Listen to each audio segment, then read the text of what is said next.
Today, we're digging into a theory that pretty much flips our modern idea of mental health right on its head. The basic idea that maybe our toughest moments, our breakdowns, are actually breakthroughs in disguise. I mean, think about that for a second. It's a pretty radical question, right? We're all taught to see psychological distress as a bug, a problem we need to fix so we can get back to normal. But what if that distress isn't the problem at all? What if it's the very engine of our growth? Well, the answer to that question comes from this book, written back in 1972 by a Polish psychiatrist named Kazimierz Dąbrowski. And he proposed a theory that was, and honestly still is, totally revolutionary. And this wasn't some obscure idea either. It got the attention of some of the biggest names in the game. And the proof is right here. When Abraham Maslow, the guy behind the famous hierarchy of needs, calls your theory one of the most important things he's seen in a decade, well, you're onto something big. So what was this incredible idea? Dąbrowski's work basically gave us a whole new way to look at our inner worlds. To really get it, though, we have to start with the core idea that made it so revolutionary. So let's jump in. Okay, so here's the absolute heart of it. Instead of seeing tough emotions as a disease, Dąbrowski saw them as essential ingredients for growth. He argued that to build a stronger, more authentic you, the old you kind of has to fall apart first. And he had a very specific name for this whole process. He called it positive disintegration. So what on earth does that actually mean? Let's get a nice, clear definition. Positive disintegration. Yeah, the name itself sounds like a total contradiction, doesn't it? But it means that the intense, often painful process of your psychological self breaking down isn't a failure. Nope, it's a necessary and ultimately positive step toward becoming a more developed human being. This comparison really shows you just how different his thinking was. See, the traditional view treats symptoms like bugs in your system that need to be patched and removed. But Dąbrowski, he saw them as features.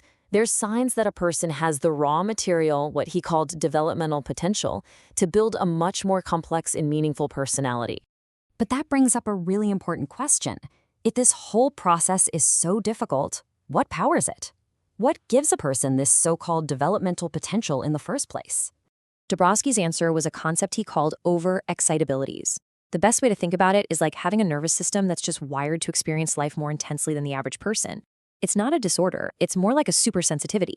And this sensitivity, that's the raw energy for growth. And here are the 5 types he identified. First up is psychomotor, that's that surplus of physical energy, restlessness, talking fast. Then you've got sensual, which is experiencing sight, sound, and touch with incredible richness. Next is intellectual, that constant, driving need to ask why and figure things out.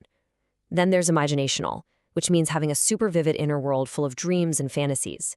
And finally, emotional, feeling everything really, really deeply, from soaring joys to crushing lows, and having this profound empathy for other people. Dąbrowski noticed that people with this high potential for growth often have a strong mix of these traits. Okay, so if overexcitability is the fuel, what does the actual journey of disintegration and growth look like? Well, Dąbrowski actually mapped out a pretty clear path. He broke it down into 2 main stages. The first is unilevel disintegration. Think of this as a horizontal conflict. You're stuck between 2 similar options, like, should I go along with my friends or do what I want to do? There's no real higher or lower choice. But then, for some people, the conflict shifts and becomes multi-level. And this is a vertical struggle. You're not just asking, what should I do anymore? Now you're asking, what kind of person should I be? It becomes this battle between your lower instincts and a higher, better vision of yourself. And it's through that struggle that you start to consciously build your own set of values. And that painful multi-level struggle, it isn't for nothing. It actually leads to the creation of a brand new self-authored personality. This right here is the goal. After going through positive disintegration, a person develops real autonomy, where their self-worth is no longer tied to what other people think. They develop deep empathy and a powerful sense of authenticity, where their actions finally line up with their core beliefs. And they start pursuing what he called a personality ideal, this conscious, lifelong project of becoming the absolute best version of themselves they can imagine. So you see, in this way of thinking, anxiety isn't just something to be medicated away. Depression isn't just a chemical error to be fixed. They are powerful signals from your developing self, giving you the very fuel you need to break down your old patterns and build a more conscious, authentic, and purpose-driven life. And that leaves us with one last thing to think about. Dąbrowski's theory is really an invitation to look at our own struggles not as flaws, but as potential. It asks us to see the storm of our inner conflicts not as something to run away from, but as the very force that can shape us into who we are truly meant to become.